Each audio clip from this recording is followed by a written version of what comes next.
देखिएगा, आज हमारे लेक्चर का नाम है infertile couples can also have children using these methods.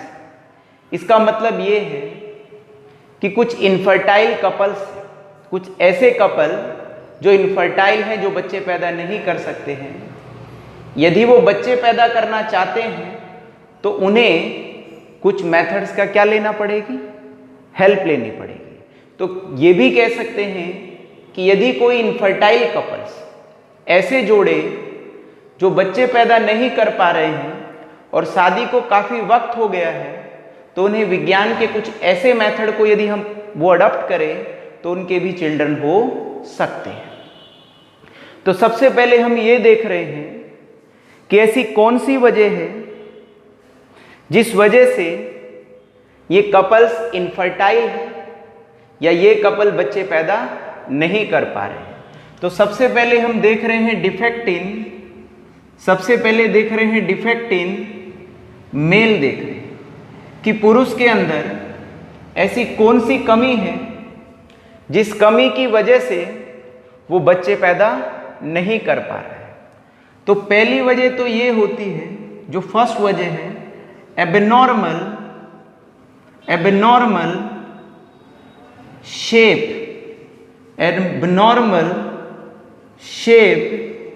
And size of sperms. इसका मतलब ये है कि जो स्पर्म्स है उनकी जो शेप है वो भी एबनॉर्मल है, नॉर्मल नहीं है, और साइज भी कैसा है, एबनॉर्मल है। तो यदि कोई मेल ऐसे स्पर्म्स पैदा करता है जिनकी शेप भी नॉर्मल ना हो और साइज भी नॉर्मल ना हो, तो ऐसे मेल कभी भी बच्चे पैदा नहीं कर पाएंगे। दूसरी वजह ये होती है नॉन मोटाइल स्पर्म्स।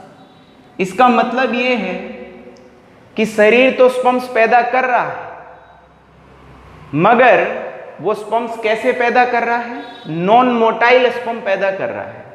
इसका मतलब ये है कि ये जो स्पर्म्स हैं, ये जो शुक्राणु हैं, वो मूव नहीं कर सकते हैं। ये लंगड़े शुक्राणु हैं जो ओव्यूम तक जाके फर्टिलाइज नहीं हो सकते हैं। तीसरी वजह ये हो सकती है लो स्पर्म काउंट भी हो सकता है, लो स्पर्म काउंट हो सकता है, ये भी एक मेन वजह है। वैज्ञानिक ऐसा कहते हैं कि यदि कोई आदमी स्पर्म तो पैदा कर रहा है, सीमन तो पैदा कर रहा है, मगर उसके सीमन के अंदर उतने स्पर्म नहीं हैं, या कहीं कि 39 मिलियन से स्पर्म कम है, तो ऐसे सीमन भी, ये ऐसे स्पर्म भी बच्चे पैदा नहीं कर सकते हैं। तो मतलब गैमेट तो निकल रहा है, सीमन तो रिलीज हो रहा है पेनिस से, मगर उसके अंदर जो स्पर्म की संख्या है, जो स्पर्म्स के नंबर है, वो कम है, या कहीं 39 मिलियन से क्या है, कम है। तो ऐसा भी आदमी बच्चे पैदा नहीं कर सकता है। तीसरी वजह ये हो सकती है ड्रिंकिंग ऑफ एक्सेस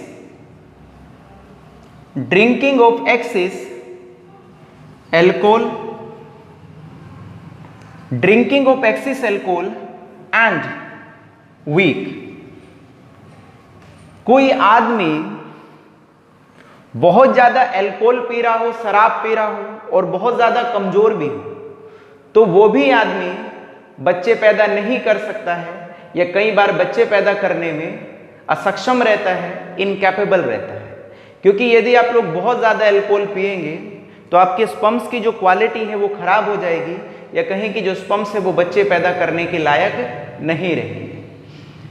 अब हम लोग देख लेते हैं कि फीमेल में क्या वजह है जिस वजह से फीमेल बच्चे नहीं पैदा कर पाती है। तो टॉपिक का नाम है डिफेक्ट इन फीमेल। देख रहे हैं कि फीमेल में क्या वजह हो सकती है जिस वजह से वो फीमेल बच्चे पैदा नहीं कर पा रही है। तो पहली वजह ये हो सकती है नो प्रोडक्शन ऑफ ओव्यूम होता है, नो प्रोडक्शन ऑफ ओव्यूम होता है। नो प्रोडक्शन ऑफ ओव्यूम है या कहें नो प्रोडक्शन ऑफ एग है। तो पहली जो मेन वजह है वो ये है कि कई बार जो फीमेल होते हैं उनकी जो बॉडी है या उनका जो शरीर है वो अंडे ही पैदा नहीं कर पाता है, एग ही पैदा नहीं कर पाता है, जिस वजह से वो रिप्रोडक्शन नहीं कर पाती हैं या कहें कि जिस वजह से वो बच्चे पैदा नहीं कर पाती हैं।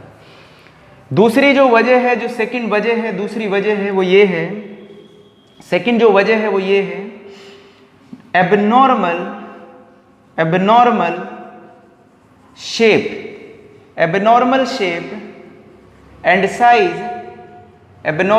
And size of ovum. इसका मतलब ये है कि फीमेल के शरीर में ओव्यूम तो बन रहा है, अंडे तो बन रहे हैं, मगर अंडों की जो शेप है और जो साइज है वो एबनॉर्मल है। कहने का मतलब है कि उनका साइज ऐसा नहीं है, नॉर्मल नहीं है कि बच्चे पैदा कर सके। ये भी एक वजह हो सकती है कि वो रिप्रोड्यूस ना कर पाए। तीसरी वजह है जो बहुत बड़ी वजह होती है फीमेल में, हार्मोनल डिस्टर्बेंस।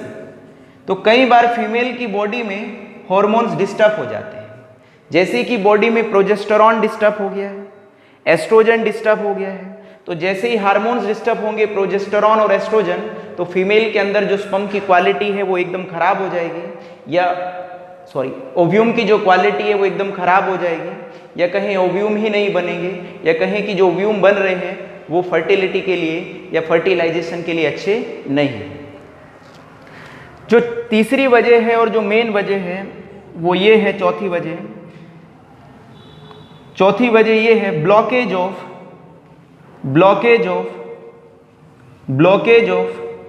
फेलोपियन ट्यूब है, ब्लॉकेज ऑफ फेलोपियन ट्यूब। तो एक वजह ये भी होती है, जो मेन वजह है, ऑल ओवर द वर्ल्ड जितनी भी फीमेल इनफर्टाइल है, बच्चे पैदा नहीं कर पाती है, उनमें 70% जो कारण होता है वो ब्लॉकेज ऑफ फेलोपियन ट्यूब होता है। तो बहुत सारी ऐसी फीमेल होती हैं जो इनफर्टाइल है, जिनके अंदर फेलोपियन जो ट्यूब है, उनकी जो नाल है, ये नले हैं, ये क्या हो जाते हैं, ब्लॉकेज हो जाते हैं। अब ये नले खुले रहते हैं क्योंकि नलों का काम होता है, ये ओवरी है, ये ओवरी ओव्यूम पैदा करेगी और ये ओव्यूम सीधा कहाँ चला जाएगा, इन फेलोपियन ट्यूब में या इन नलों में चला जाएगा, और इधर से जो स्पर्म है वो आ रहा है, वो इस ओव्यूम के साथ मिलेगा, फर्टिलाइजेशन होगा और बच्चा हो जाएगा। मगर जिस फीमेल के ये नले ब्लॉकेज हो चुके हैं या फेलोपियन ट्यूब ब्लॉकेज हो चुकी है, उनके स्पर्म और ओव्यूम नहीं मिल पाते हैं, जिस वजह से भी वो बच्चे पैदा नहीं कर पाते हैं। तो ब्लॉकेज ऑफ फेलोपियन ट्यूब भी एक बहुत बड़ी वजह है। नलों में सूजन आ सकती है, या वो पूरे किसी वजह से ब्लॉक भी हो सकते हैं, जैसे कि इन्फेक्शन हो जाए, ओबेसिटी हो जाए, एक्स्ट्रा फैट गेन हो जाए, तो ये भी एक वजह हो सकती है। जो नेक्स्ट पॉइंट है वो ये है एबनॉर्मल डायमेंशन ऑफ यूटेरस होते हैं। एबनॉर्मल डायमेंशन ऑफ यूटेरस होते हैं कि जो यूटेरस है, जो गर्भाशय है या बच्चादानी है फीमेल की, उसकी जैसी डायमेंशन होनी चाहिए, जैसी उसकी थिकनेस होनी चाहिए नॉर्मल, उसमें भी यदि डिस्टर्बेंस आ गया कि गर्भाशय में सूजन आ गई या गर्भाशय चपटा हो गया या गर्भाशय बढ़िया नहीं है, तो ये भी एक इनफर्टिलिटी का मेन कारण है, या कहें कि ये भी बच्चा ना होने का मेन कारण है। तो एबनॉर्मल डायमेंशन ऑफ यूट्रस होते हैं कि जो डायमेंशन की यूट्रस की जो वॉल है, जो अंदर की परत है, उनकी एक प्रॉपर डायमेंशन होनी चाहिए। यदि वो डायमेंशन डिस्टर्ब हो गई या कहें कि अंदर की जो परत है उनकी जो थिकनेस डिस्टर्ब हो गई, तो भी फीमेल बच्चे पैदा नहीं कर पाएगी। तो यदि अब ये मेल और ये फीमेल यदि इस तरह के कपल्स बच्चा पैदा करना चाहते हैं, तो उन्हें विज्ञान की कुछ टेक्नोलॉजी का या विज्ञान के कुछ मेथड को अडॉप्ट करना पड़ेगा, तभी अब वो बच्चा पैदा कर सकते हैं, नहीं तो नॉर्मल तरीके से या नॉर्मल वे से वो बच्चा पैदा नहीं कर सकते हैं। वो कौन से हैं 5 तरीके या कौन से हैं वो 5 मेथड, जिन मेथड की मैं चर्चा करूंगा, जिससे इनफर्टाइल कपल्स के भी क्या हो सकते हैं, बच्चे हो सकते हैं। तो जो मेथड की यदि हम संबंध में मेथड की बात करें, तो हम लोग जो पहले मेथड की बात करें, जो मेथड्स हैं कुछ, ये 5 मेथड्स हैं, जिन मेथड्स को इनफर्टाइल कपल्स यदि अडॉप्ट करें तो उनके बच्चे हो सकते हैं। तो जो पहला जो तरीका है वो है टेस्ट ट्यूब बेबी। कौन सा है बोलो, टेस्ट ट्यूब बेबी। तो टेस्ट ट्यूब बेबी है, इसको हम लोग IVF भी कहते हैं। क्या कहते हैं इसको हम लोग? IVF भी कहते हैं।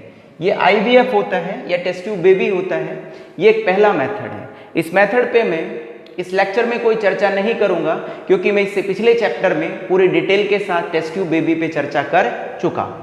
जो हम लोग आज दूसरा मेथड लेंगे, उस मेथड का नाम है, जो सेकंड मेथड है, जिस मेथड का नाम है ZIFT, जिसको हम लोग कहते हैं जिफ्ट। और जिफ्ट की फुल फॉर्म होती है जाइगोट इंट्रा फेलोपियन ट्रांसफर होती है। क्या फुल फॉर्म होती है बोलो? जाइगोट इंट्रा फेलोपियन ट्रांसफर होती है। तो देखिएगा बच्चों, हम लोग जिफ्ट पे बात करेंगे, तो मैं इतने इसको रफ कर रहा हूं, तो हम देखेंगे कि जिफ्ट क्या होता है। देखिएगा,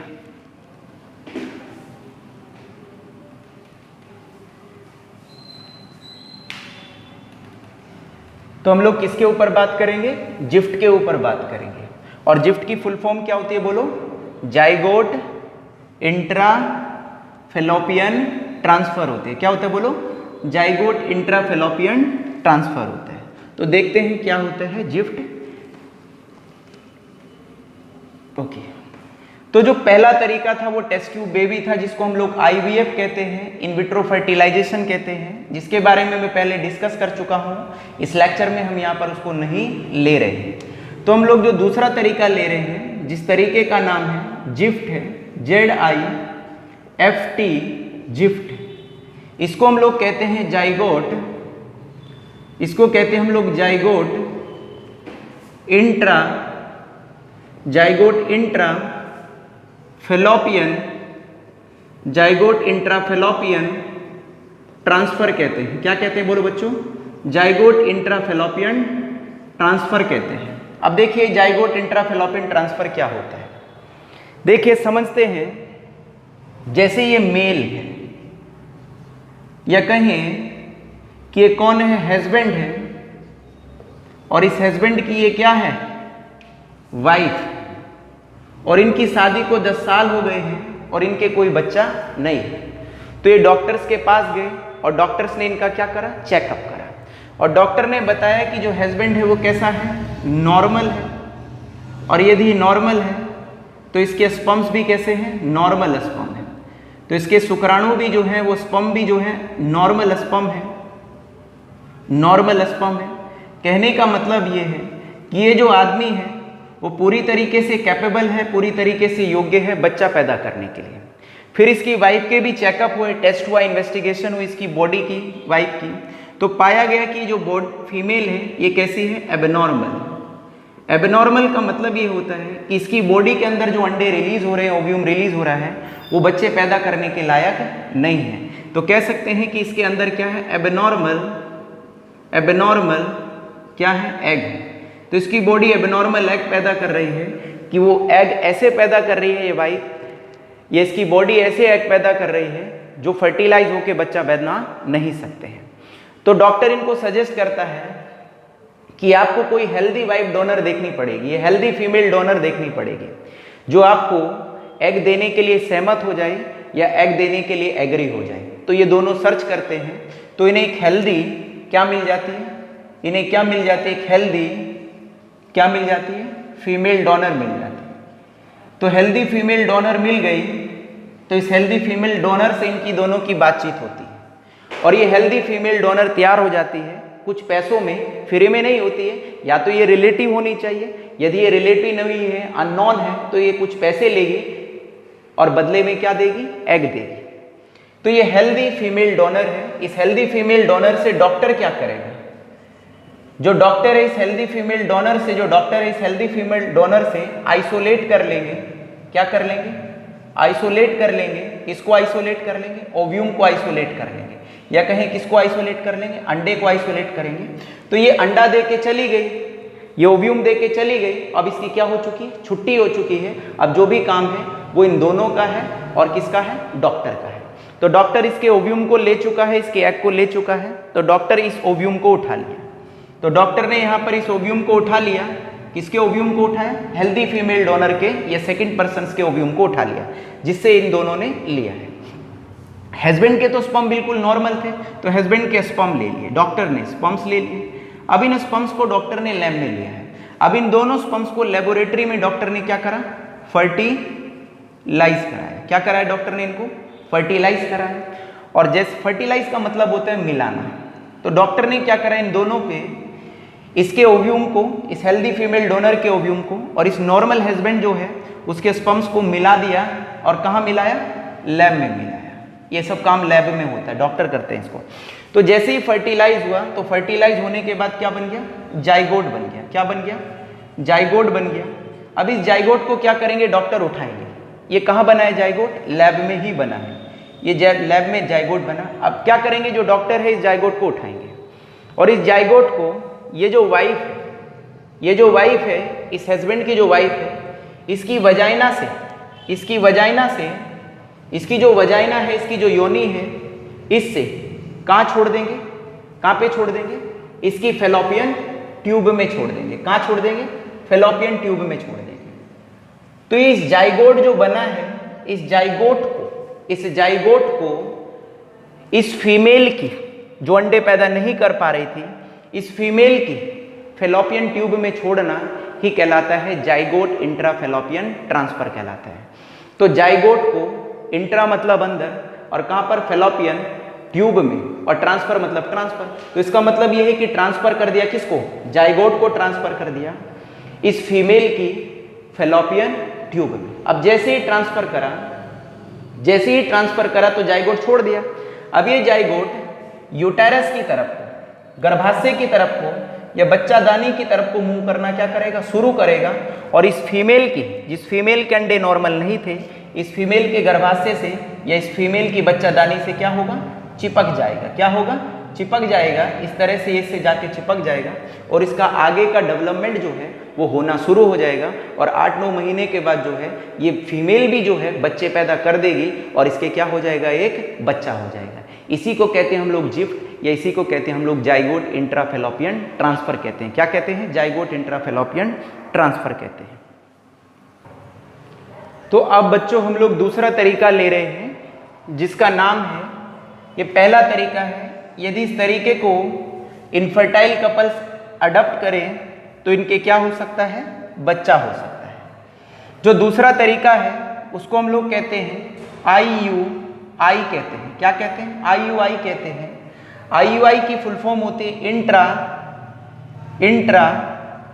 यूट्राइन ट्रांसफर होते हैं। क्या होते हैं, इंट्रा यूट्राइन ट्रांसफर होते हैं। तो इंट्रा यूट्राइन ट्रांसफर को समझिएगा, ये क्या होता है।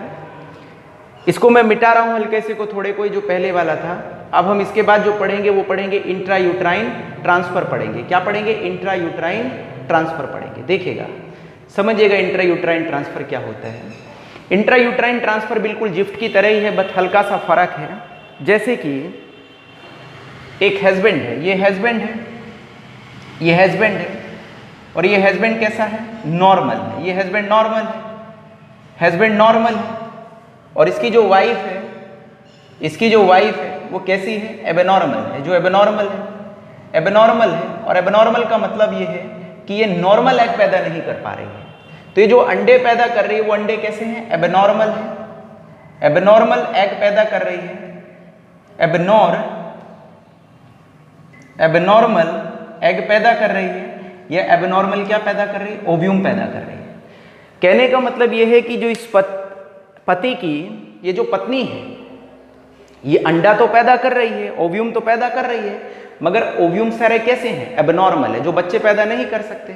मगर हस्बैंड नॉर्मल है, तो हस्बैंड कैसे स्पर्म पैदा कर रहा है, नॉर्मल स्पर्म पैदा कर रहा है।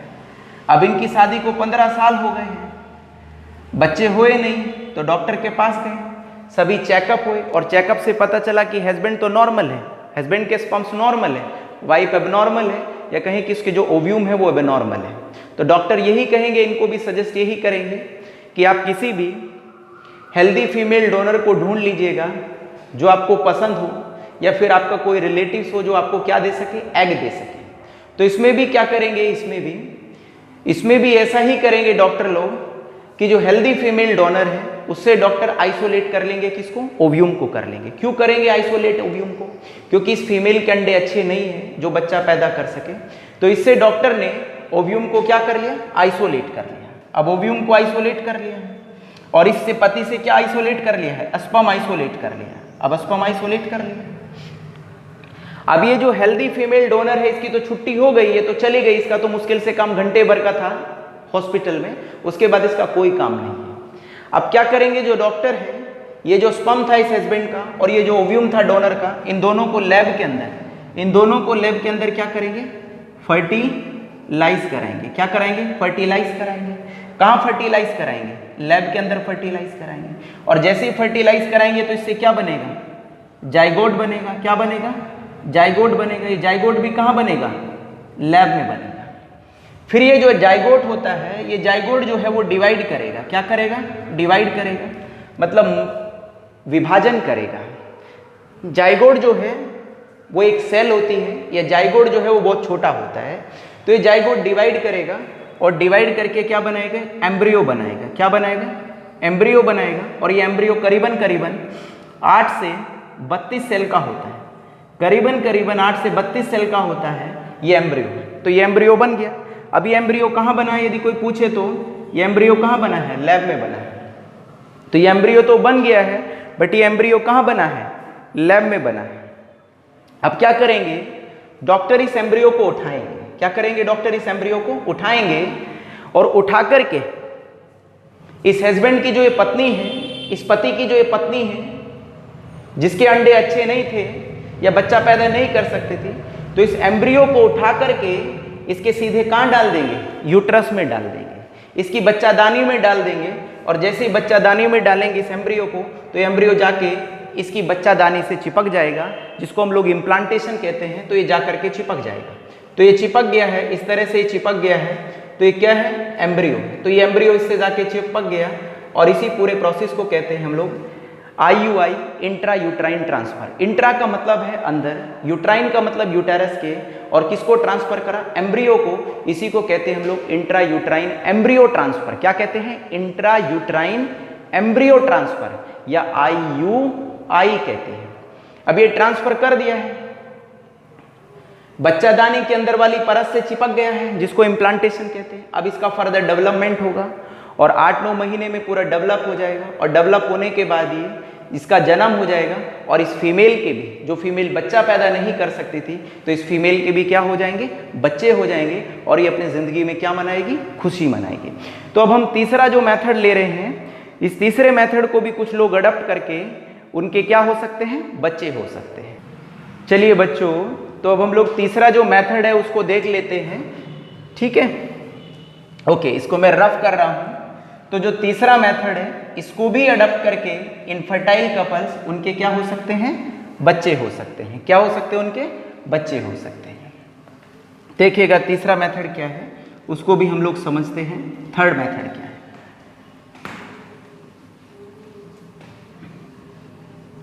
देखिएगा। तो इसको थोड़ा मिटा रहे हैं, इधर से डायग्राम से एम्ब्रियो को हटा रहे हैं, क्योंकि हम लोग इंट्रा यूट्राइन एम्ब्रियो ट्रांसफर पढ़ चुके हैं, या हम कहें IUI को हम लोग पढ़ चुके हैं। तो अब हम लोग जो नेक्स्ट तरीका ले रहे हैं, जो थर्ड मेथड ले रहे हैं, यदि इसको इनफर्टाइल कपल अडॉप्ट करें तो उनके बच्चे हो सकते हैं, जिसका नाम है गिफ्ट, GIFT। जो तीसरा तरीका है जिसका नाम है GIFT। GIFT की फुल फॉर्म होती है गैमिट इंट्रा फेलोपियन ट्रांसफर होता है। गैमिट इंट्रा फेलोपियन ट्रांसफर होता है। इसमें 2 केसेस पड़ेंगे थोड़ा सा। तो गैमिट इंट्रा फेलोपियन ट्रांसफर होता है। तो गैमिट इंट्रा फेलोपियन ट्रांसफर होता है। अब देखिएगा, तो GIFT होते हैं गिफ्ट, जिसको हम लोग कहते हैं गैमिट इंट्रा फेलोपियन ट्रांसफर कहते हैं। अब देखिएगा क्या होता है गैमिट इंट्रा फेलोपियन ट्रांसफर है। देखिए ये मेल है, ये क्या है, मेल है। एक पहला केस ले रहे हैं, है ना, क्योंकि यदि सारी कमियां मैं फीमेल में ही कहूँगा तो आधे कहेंगे कि मेल में कोई कमी नहीं होती क्या ससुरे में, तो मेल में भी कमी होती है साहब, ऐसा नहीं है। तो अभी दोनों में ही बताऊंगा, मेल फीमेल से। तो देखिए गैमिट इंट्रा अंदर फेलोपियन ट्रांसफर। तो इस मेथड में क्या करते हैं, जो गैमिट होता है ना, या तो स्पर्म है या ओव्यूम है, उसको सीधा कहाँ छोड़ा जाता है, फेलोपियन ट्यूब में छोड़ा जाता है। इसीलिए इसको कहते हैं गैमिट इंट्रा फेलोपियन ट्रांसफर कहते हैं। जैसे मेल है, मेल मतलब ये कौन है, हस्बैंड है। अब ये हस्बैंड है और इस हस्बैंड की ये कौन है, वाइफ। जैसे इनकी शादी को 20 साल हो गए और बच्चे पैदा नहीं हो पा रहे हैं, तो ये बहुत बड़े क्लिनिक सेंटर में गए या इनफर्टिलिटी क्लिनिक सेंटर में गए, हॉस्पिटल में गए, तो वहाँ चेकअप हुआ इनका, तो पता चला कि हस्बैंड तो कैसा है, नॉर्मल है। ये केस नंबर 1 ले रहा हूँ भैया मैं, ये केस 1 ले रहा हूँ, क्योंकि नहीं तो आप कहेंगे कि सारी कमियाँ फीमेल में ही होती है क्या, मेल में नहीं होती है, तो मेल में भी होती है, देखिएगा।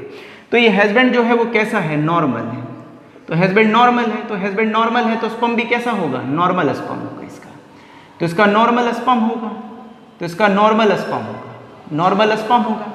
अब ये जो फीमेल है ना, जो वाइफ है इसकी, ये एबनॉर्मल है, थोड़ी सी एबनॉर्मल है, ज़्यादा एबनॉर्मल नहीं है, तो थोड़ी सी एबनॉर्मल है, ये थोड़ी सी एबनॉर्मल है। इसके जो स्पर्म ओव्यूम है वो नॉट, ओव्यूम जो है, ओव्यूम नॉट गुड क्वालिटी, तो जो ओव्यूम है वो अच्छी क्वालिटी का नहीं है। अब डॉक्टर ने बता दिया है कि हस्बैंड तो बिल्कुल ठीक है, कोई प्रॉब्लम नहीं है, स्पर्म्स बिल्कुल बढ़िया है, शुक्राणु एकदम ठीक ठाक है। वाइफ जो है, वाइफ में थोड़ी सी एबनॉर्मलिटी है, कमी है कि जो ओव्यूम है वाइफ का वो ज़्यादा गुड नहीं है, ये अच्छी क्वालिटी का नहीं है। तो डॉक्टर क्या कहेंगे कि आप लोग किसी भी हेल्दी वाइफ डोनर को ढूंढो जो आप लोगों को क्या दे सके, क्या दे सके, ओव्यूम दे सके। अब इन्होंने दोनों ने 2, 4, 10 दिन खोज करी और किसको ढूंढ लिया, हेल्दी, किसको ढूंढ लिया, हेल्दी फीमेल, किसको ढूंढ लिया, हेल्दी फीमेल डोनर को ढूंढ लिया। तो किसको ढूंढ लिया, हेल्दी फीमेल डोनर को। अब इस हेल्दी फीमेल डोनर से क्या हुई, इनकी बातचीत हुई, और इस हेल्दी फीमेल डोनर को इन्होंने क्या कर लिया, तैयार कर लिया है। किसके लिए तैयार कर लिया है, ओव्यूम के लिए तैयार कर लिया है। अब ये इनको दोनों को ओव्यूम देगी, मतलब डॉक्टर इससे ओव्यूम ले लेंगे। अब डॉक्टर इनसे ओव्यूम ले लेंगे, तो डॉक्टर ने क्या करा, इस हेल्दी फीमेल से, इसकी रजामंदी के साथ डॉक्टर ने इससे आइसोलेट कर लिया। क्या कर लिया, आइसोलेट कर लिया, मतलब प्राप्त कर लिया। क्या प्राप्त कर लिया, ओव्यूम प्राप्त कर लिया। अब ओव्यूम प्राप्त कर लिया, अब ये वाइफ है, इधर किसके, हस्बैंड है, तो हस्बैंड तो नॉर्मल है। तो क्या करेंगे, क्या करेंगे, तो जो डॉक्टर है वो क्या करेंगे, इस ओव्यूम को सीधा इस फीमेल की, ये कौन सी फीमेल का रिप्रोडक्टिव ऑर्गन है, इस वाले हस्बैंड की पत्नी का रिप्रोडक्टिव ऑर्गन है। तो क्या करेंगे डॉक्टर जो है, सीधे ओव्यूम को इस फीमेल की कहां छोड़ देंगे, फेलोपियन ट्यूब में छोड़ देंगे, यहां छोड़ देंगे। किसको छोड़ दिया, यहां पर ओव्यूम को छोड़ दिया है, ओव्यूम को छोड़ दिया है। तो इसी को कहते हैं हम लोग गैमिट इंट्राफेलोपियन ट्रांसफर। अब ये गैमिट इंट्राफेलोपियन ट्रांसफर में गैमिट को ट्रांसफर करा जा रहा है फेलोपियन ट्यूब में। अब ऐसा नहीं कि ओव्यूम ही होगा, स्पर्म को भी करा जाता है कई बार। अब देखिएगा, अब ये पुरुष जो है, ये जो फीमेल है, ये जो फीमेल है, जो वाइफ है, अपने हस्बैंड के साथ क्या बनाएगी, सेक्सुअल कॉन्टैक्ट बनाएगी। तो सेक्सुअल कॉन्टैक्ट बनेंगे तो इसके क्या निकलेंगे, बहुत सारे स्पर्म निकलेंगे, और खटाक से इस ओव्यूम के साथ फर्टिलाइज होंगे, और फर्टिलाइज होकर के जाइगोट बनेगा। जाइगोट फिर इधर की साइड आएगा और एम्ब्रियो में चेंज होगा, और एम्ब्रियो आके इससे यूटेरस से या बच्चादानी से क्या होगा, चिपक जाएगा, और जिस वजह से बाकी का डेवलपमेंट होगा इधर ही, और जिस वजह से इसके 8-9 महीने बाद बच्चा हो जाएगा और ये भी माँ बन जाएगी। ओके, अब हम लोग नेक्स्ट चलते हैं। जो नेक्स्ट तरीका है, अच्छा केस नंबर 2 ले रहे हैं, इसी में केस नंबर 2 को देख लेते हैं। केस नंबर 2 में क्या होता है, केस नंबर 2 में देखिएगा, अब हस्बैंड कैसा है। अब देखिएगा कि जो गैमिट इंट्राफेलोपियन ट्रांसफर है, जो गैमिट को फेलोपियन ट्यूब में छोड़ा जाता है, वो ऐसा नहीं कि ओव्यूम को ही छोड़ा जाता है, स्पर्म को भी छोड़ा जा सकता है, जाता ही है। हस्बैंड है, जैसे हस्बैंड कैसे हैं, एबनॉर्मल है, तो हस्बैंड कैसे हैं, एबनॉर्मल है, तो हस्बैंड अब नॉर्मल है। अब इसकी जो पत्नी है वो कैसी है, पत्नी कैसी है, नॉर्मल है, पत्नी कैसी है, नॉर्मल है। तो मतलब गुड क्वालिटी के क्या पैदा कर रही है, ओव्यूम पैदा कर रही है। तो कह सकते हैं कि नॉर्मल क्या पैदा कर रही है, एग पैदा कर रही है, तो नॉर्मल एग है, अब नॉर्मल एग है। अब ये क्या पैदा कर रहा है, एबनॉर्मल, एबनॉर्मल क्या पैदा कर रहा है भैया, एबनॉर्मल स्पर्म पैदा कर रहा है। तो अब इन दोनों हस्बैंड और वाइफ को किसको ढूंढना पड़ेगा, फीमेल डोनर को या मेल डोनर को। अब फीमेल तो ठीक है ना, नॉर्मल है सुसरी, ठीक है, तो किसको ढूंढेंगे, हस्बैंड को ढूंढेंगे। तो ये ढूंढेंगे, अब ये सर्च करेंगे, जो केस नंबर 2 वाले हैं, ये हेल्दी मेल डोनर को ढूंढेंगे। किसको ढूंढेंगे, हेल्दी मेल डोनर को ढूंढेंगे। तो हेल्दी मेल डोनर ढूंढ लिया, तो डॉक्टर ने इससे क्या आइसोलेट कर लिया है, मेल से, तो क्या आइसोलेट कर लिए हैं? स्पर्म्स आइसोलेट कर लिए। क्या आइसोलेट कर लिए? स्पर्म्स आइसोलेट कर लिए। अब स्पर्म्स आइसोलेट कर लिए तो फीमेल ने इधर से क्या पैदा कर दिया? ओव्यूम पैदा कर दिया। ओव्यूम कहां चला गया? फैलोपियन ट्यूब में चला गया। अब डॉक्टरों को पता है कि ओव्यूम फैलोपियन ट्यूब में है, क्योंकि कि ओवरी ने ओव्यूम पैदा करा, क्योंकि ये फीमेल नॉर्मल है। तो क्या करेंगे जो डॉक्टर है?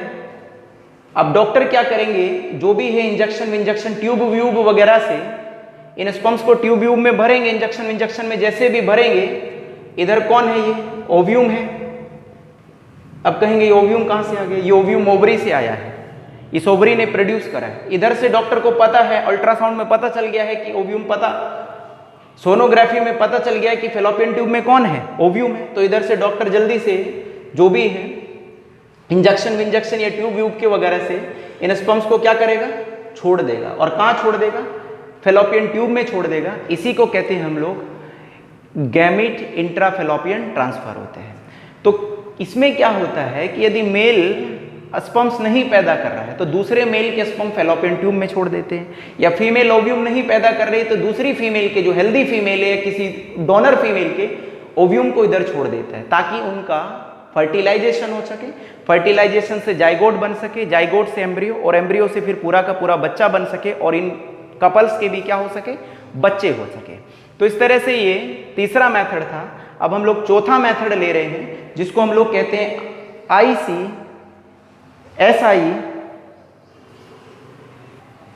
देखिए बच्चों, अब हम लोग चौथा मेथड ले रहे हैं जिसका नाम है AI, और AI बिल्कुल सिमिलर है किसके? गैमीट इंट्राफैलोपियन ट्रांसफर के, बट हल्का सा फर्क है, तो उसको भी देख लेते हैं कि क्या फर्क है। देखते हैं। अब देखिएगा, इधर थोड़ा डायग्राम से ये सब मिटा देते हैं ताकि हमें आसानी रहे समझने में। तो इसके बाद हम लोग ले रहे हैं नेक्स्ट, जिस तरीके का नाम है, क्या नाम है बोलो? जो चौथा तरीका है वो है AI। क्या नाम है बोलो? AI। AI को कहते हैं हम लोग आर्टिफिशियल इंसेमिनेशन कहते हैं। क्या कहते हैं?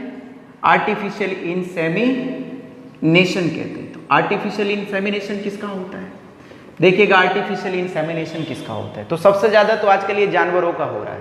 आदमी में भी ये AI यूज़ करा जाता है। देखिए, पहले आदमी का बताता हूँ, फिर जानवरों का भी बता दूंगा। देखिएगा, जैसे ये हस्बैंड है, ये लोग हैं, और ये इसकी कौन है? वाइफ है, पत्नी, मतलब लुगाई है। तो ये हस्बैंड है, ये कौन है? इसकी वाइफ है, पत्नी है। अब ये जो वाइफ है वो कैसी है? नॉर्मल है। अब वाइफ नॉर्मल है, ठीक है, कोई दिक्कत नहीं है। 5-6-7 साल शादी को हो गए ससुरों की, बच्चे हुए नहीं अभी।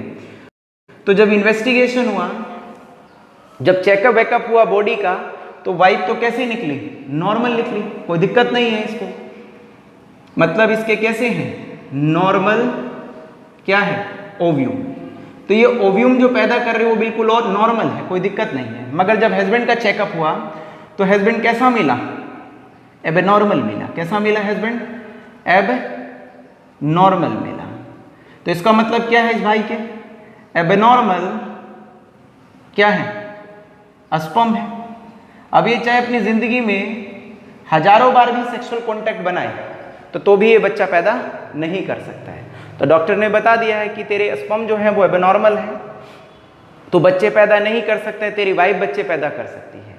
तो डॉक्टर ने सलाह दी कि तुम किसी सेकेंडरी पर्सन को ढूंढो। सेकेंडरी पर्सन का मतलब है कि ऐसे आदमी को ढूंढो जो तुम्हें स्पर्म क्या कर सके? डोनेट कर सके। तो इन्होंने काफ़ी सर्च करी, और एक दिन सर्च करने के बाद, खोज के बाद इन्हें क्या मिल गया? एक हेल्दी क्या मिल गया? स्पर्म डोनर मिल गया। इसने भी 20-30 हज़ार रुपये लिए होंगे। इंडिया में तो ठीक है, 500-400 में ही काम चल जाता है। तो जो हेल्दी, जो इन्होंने देख लिया, हेल्दी स्पर्म डोनर देखा। अब ये जो हेल्दी स्पर्म डोनर है, इस हेल्दी स्पर्म डोनर से डॉक्टर ने क्या ले लिया? स्पर्म्स ले लिया। या डॉक्टर ने क्या कर लिया? स्पर्म्स ले लिए। इसकी मर्जी से लिए भैया, इसकी रजामंदी से लिए। क्यों लिए है इसकी रजामंदी से? कैसे हो गया राजी? कैसे एग्री हो गया? क्योंकि हस्बैंड ने इसको क्या दे दिए थे? 20,000 रुपये दे दिए थे, 10,000 रुपये दे दिए थे। तो डॉक्टर ने क्या करा, इससे स्पर्म को क्या करें, डॉक्टर ने इससे आइसोलेट कर लिए। क्या आइसोलेट कर लिए? स्पर्म आइसोलेट कर लिए। तो आइसोलेट क्या कर लिए? स्पर्म आइसोलेट कर लिए।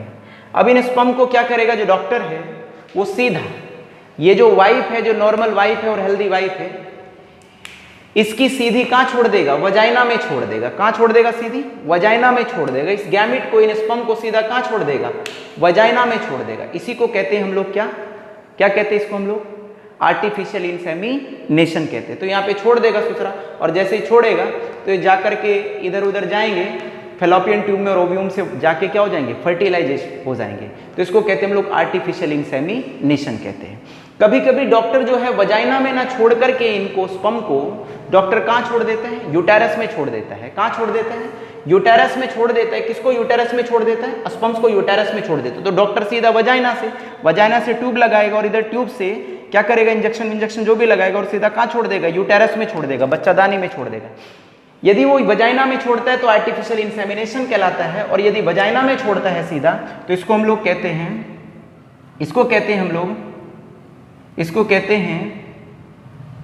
इंट्रा यूट्राइन इंसेमिनेशन कहते हैं।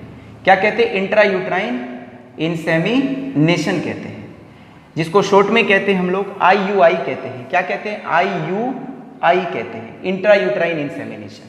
यदि वजाइना में छोड़ रहा है स्पर्म को सीधे तो आर्टिफिशियल इंसेमिनेशन है, और यदि कहाँ छोड़ रहा है रे? बच्चादानी में छोड़ रहा है, यूटेरस में छोड़ रहा है, तो तब हम इसको कहते हैं क्या? Intra uterine insemination. तो इंसेमिनेट करा है, स्पर्म को छोड़ा है कहाँ पर? यूटेरस के अंदर, तो इसलिए इसको कहते हैं इंट्रा यूट्राइन इंसेमिनेशन कहते हैं। क्या कहते हैं? इंट्रा यूट्राइन इंसेमिनेशन कहते हैं।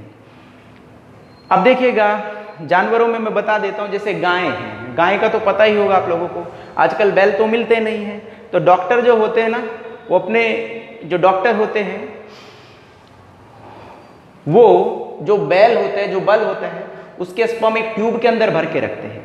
तो जैसे ही ट्यूब के अंदर भर के रखते हैं, तो जिसको भी गाय वगैरह को देना है, इंसेमिनेशन करना है, तो उस गाय के अंदर उन स्पर्म्स को क्या करते हैं? छोड़ देते हैं। उस बैल के जो स्पर्म है, जो उस बल के स्पर्म है, उसके अंदर छोड़ देंगे। इंसेमिनेशन हो जाएगा, फर्टिलाइजेशन हो जाएगा, और उसके बाद उस गाय के भी क्या हो जाएगा? बच्चा हो जाएगा। तो ज़्यादातर जानवरों के तो सभी के हो रहा है आजकल आर्टिफिशियल इंसेमिनेशन है। अब ह्यूमन बींग के भी हो रहा है। ये वो कपल लोग कराते हैं जिनके क्या नहीं होते? बच्चे नहीं होते, मतलब इनफर्टाइल कपल होते हैं, वो इन सभी मेथड का क्या लेते हैं? सहारा लेते हैं।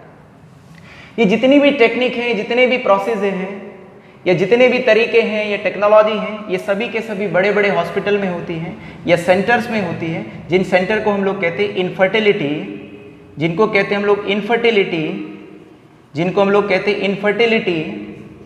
क्लिनिक। क्या कहते हैं? इनफर्टिलिटी क्लिनिक सेंटर कहते हैं, या फिर इनफर्टिलिटी हॉस्पिटल भी कहते हैं। तो इनफर्टिलिटी क्या कहते हैं हम लोग? हॉस्पिटल कहते हैं। तो इनफर्टिलिटी हॉस्पिटल है। तो कहने का मतलब ये है कि यदि कपल्स इन चारों में से कोई सा भी मेथड अप्लाई करता है, अब वो खुद थोड़ा ही करेगा अपनी मर्जी से, तो वो तो डॉक्टर बताएगा कि तेरे को AI होना है, या जिफ्ट होना है, या गिफ्ट होना है, या टेस्ट ट्यूब बेबी होना है। तो कौन सा मेथड तेरे लिए अप्लाई करा जाएगा, कौन सा सुटेबल है तेरी बॉडी के लिए, तो वो तो डॉक्टर बताएंगे। तो यदि इन चारों में से या इन पांचों में से कोई भी एक मेथड को अप्लाई करा जाता है, तो इनफर्टाइल कपल्स के भी क्या हो सकते हैं? बच्चे हो सकते हैं। ये सारा काम बड़े बड़े हॉस्पिटल में होता है। उन हॉस्पिटल को कहते हैं हम लोग इनफर्टिलिटी हॉस्पिटल, या बड़े बड़े सेंटर्स होते हैं उनके, जिनको कहते हैं हम लोग इनफर्टिलिटी क्लिनिक सेंटर कहते हैं। तो चलिएगा, ये सब टॉपिक था हमारा, ठीक है। इनफर्टाइल्स कपल्स के लिए, जो इनफर्टाइल कपल क्या चाहते हैं? चिल्ड्रन चाहते हैं। तो ठीक है, ये टॉपिक हमारा यहीं पे समाप्त होता है।